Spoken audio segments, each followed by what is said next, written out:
మీరు ఇంజనీరింగ్ చేశారా? జాబ్స్ కోసం సెర్చ్ చేస్తున్నారా? 3600 మందికి పైగా స్టూడెంట్స్ కి జాబ్స్ వచ్చేలా చేసిన code Gyan 100 days software course లో జాయిన్ అవ్వండి. మీ కెరియర్ ని బిల్డ్ చేసుకోండి.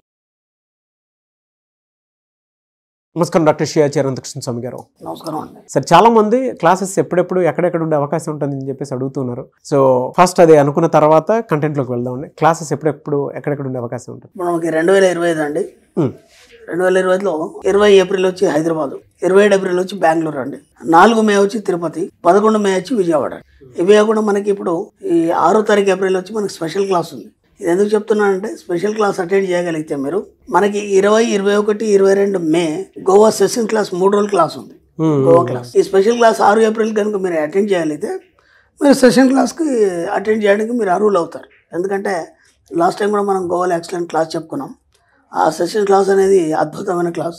అది ఏంటంటే జీవితంలో మీరు పరిపూర్ణత్వాన్ని సాధించడానికి, ఒక ఉన్నత స్థాయి సాధించడానికి ఖచ్చితంగా మీకు అది దోహదపడుతుంది. మీకే కాదు, మీ తరతరాలకి. అలా మాట కూడా చెప్పాను నేను. దానికి తగ్గట్టుగానే క్లాస్ ఉంటుంది.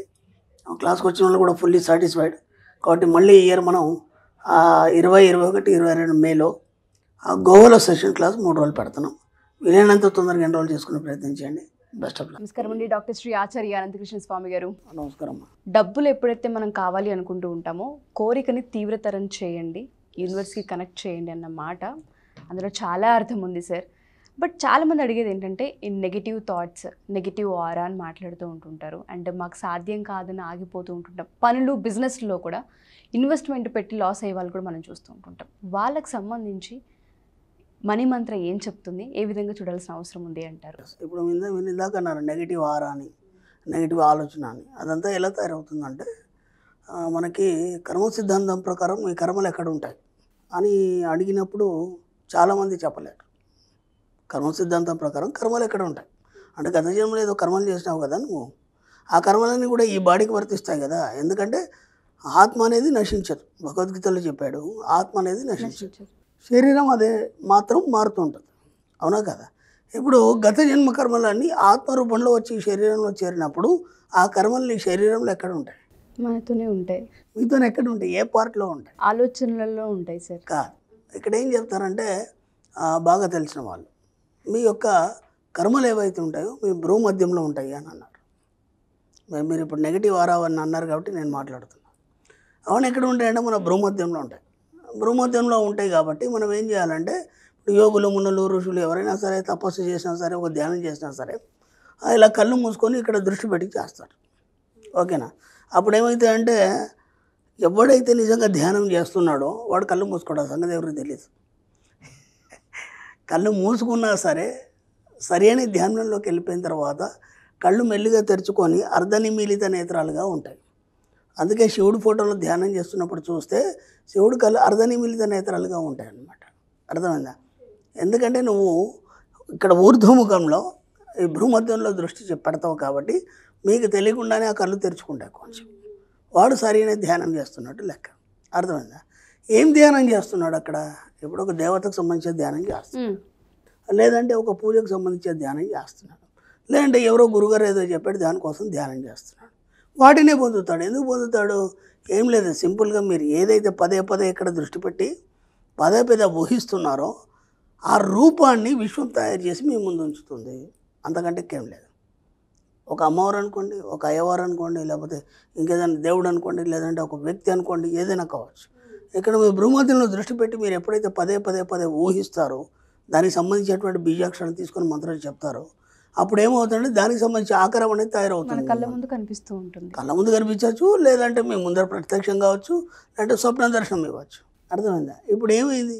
అక్కడ ఉన్న కర్మలు తొలగిపోయినాయా, అలాగే ఉన్నాయా? తొలగిపోయినట్టే సార్. తొలగిపోలేదు. అక్కడ నువ్వేం చేసుకున్నావంటే, సింపుల్గా నీ యొక్క పైనల్ గ్లాండ్ అంటారు దాన్ని. ఈ భ్రూమధ్యంలో ఉన్నది ఏదైతుందో అది మెదడుకి సెంటర్లో సూటిగా, భ్రూమధ్యం సూటిగా, దాన్ని పైనల్ గ్లాండ్ అంటారు. మన సబ్జెక్ట్ అంతా దాని మీద నడుస్తుంది.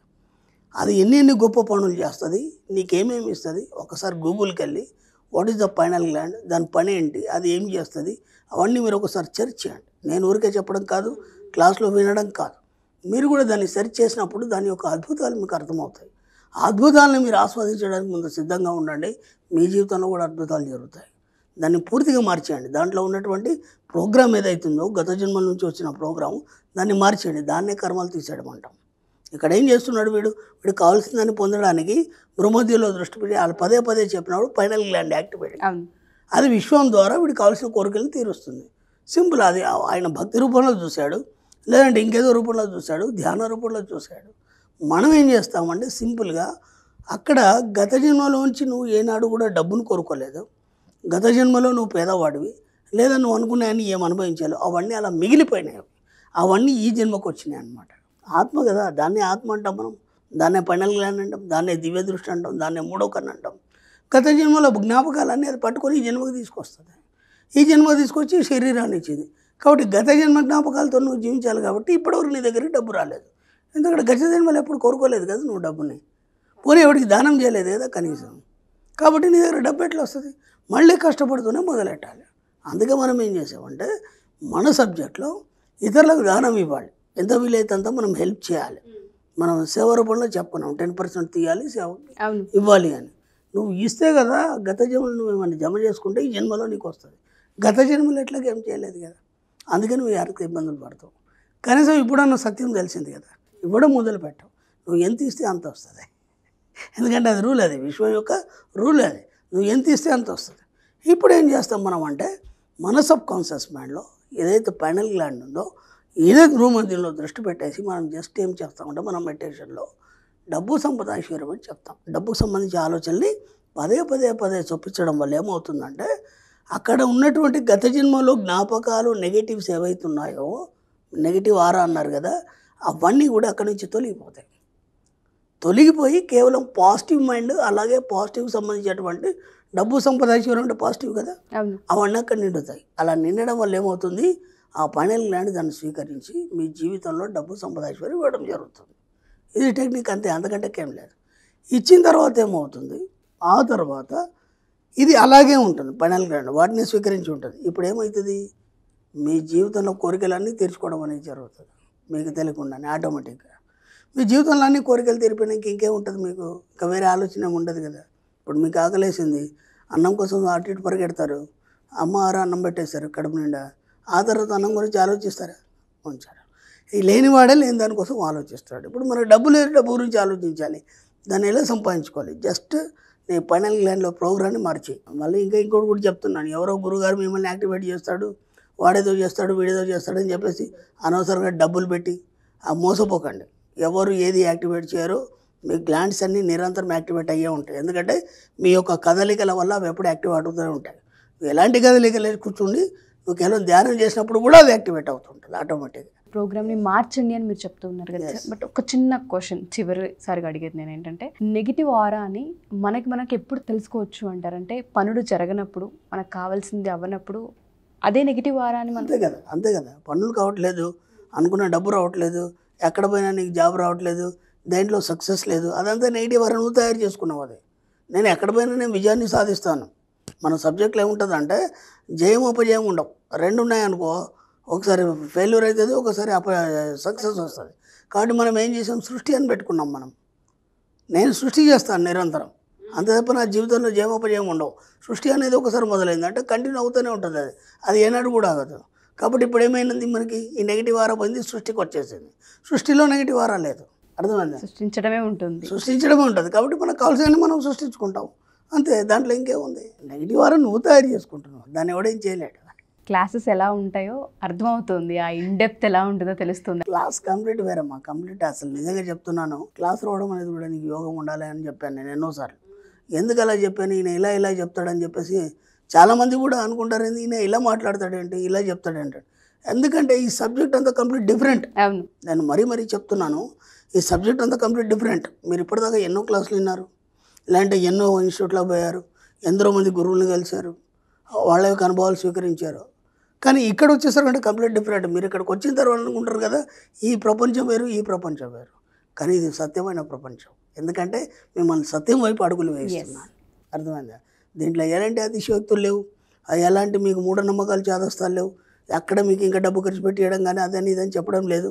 మిమ్మల్ని మీరు ఉన్నతులుగా చేసుకోవడం, మీలో ఉన్నటువంటి అనంతమైన శక్తిని మీరు రైట్ చేసుకోండి. అది ఎలా చేసుకోవాలి మీకు తెలియదు కాబట్టి దానికి ఒక సబ్జెక్ట్ వైజ్ ఒక సైన్స్ ఏం చెప్తుంది, ఒక ఆధ్యాత్మికం ఏం చెప్తుంది, మన వాళ్ళు ఏం చెప్పారు, ఇవన్నిటి జోడించి క్రోడీకరించి మనం ఈ సబ్జెక్ట్ని ఇవ్వడం జరుగుతుంది. ఏమైతే క్లాస్కి వచ్చిన తర్వాత అంత కొత్తగా అనిపిస్తుంది, వింతగా అనిపిస్తుంది. వినేటప్పుడు కూడా ఇదేంట్రా ఆయన ఇలా చెప్తున్నా అనిపిస్తుంది. మధ్యాహ్నం వరకు ఒక క్లారిటీ రాదు. మధ్యాహ్నం తర్వాత అప్పుడు సబ్జెక్ట్లోకి వస్తారు. సబ్జెక్ట్లోకి వచ్చినాక అప్పుడు అర్థమవుతుంది, ఓ ఇది సబ్జెక్ట్ అంటే అని. ఆ తర్వాత మళ్ళీ దాన్ని పాటించడానికి ఒకేసారికి అర్థం కాదు, మళ్ళీ 2-3 క్లాసులకు రావాలి. అందుకే మనం ఎవరి క్లాస్కి మనం ఫీజు పెట్టలేదు. ఫస్ట్ టైమే ఫీజు పెట్టాం. నెక్స్ట్ టైం వచ్చిన వాళ్ళు జస్ట్ మాకు అక్కడ ఉన్న బఫెట్కి కట్టుకుంటారు, వచ్చేస్తారు. ఎక్కడ ఉన్నారో వచ్చే క్లాస్. అప్పుడేమైతుంది, 4-5 క్లాసులకు వస్తే కానీ ఈ సబ్జెక్ట్ అర్థమవుతుంది. ఎందుకంటే మనం ఇప్పుడే వింటున్నాం కొత్తగా. మళ్ళీ దీంట్లో దేవుళ్ళు లేరు, పూజలు లేవు. ఎందుకంటే అవి చెప్తే ఈజీగా అర్థమైపోతుంది. అవి ఎప్పటి నుంచో మనం మన సబ్కాన్షియస్ మైండ్ పట్టి ఉన్నాయి కదా. దీంట్లో ఏమీ లేవు. అసలు నువ్వే దేవుడు అంటే ఎలా నమ్ముతారు? నమ్మలేడు కదా. అక్కడ ప్రూఫ్ చేస్తాం మనం. మన శాస్త్రాలు ఏం చెప్పినాయి, పురాణాలు ఏం చెప్పినాయి, మన వాళ్ళు ఏం చెప్పారు, దాన్ని బట్టి నువ్వు దేవుడు ఎలా అవుతావు. ఇవన్నీ వింతగా కొత్తగా అనిపిస్తాయి. కానీ ఇది ఆధ్యాత్మికం కాదు, ఇది ఆధ్యాత్మిక చైతన్యం. మనం చేస్తుంది ఆధ్యాత్మిక చైతన్యం. నిన్ను నువ్వు తెలుసుకో, హాయిగా జీవించు. No words. నిజంగానే మీ క్లాసెస్కి జాయిన్ అవ్వాలంటే ఆ యోగ్యం అనేది ఉండాలని. యోగం ఉన్నాడు వస్తాడు. ఎందుకంటే అన్నీ అయిపోయింది, ఇక చివరిగా నేను మారాలనుకున్నాడే వస్తాడు. Thank you Guruji. Thank you so much. Thank you.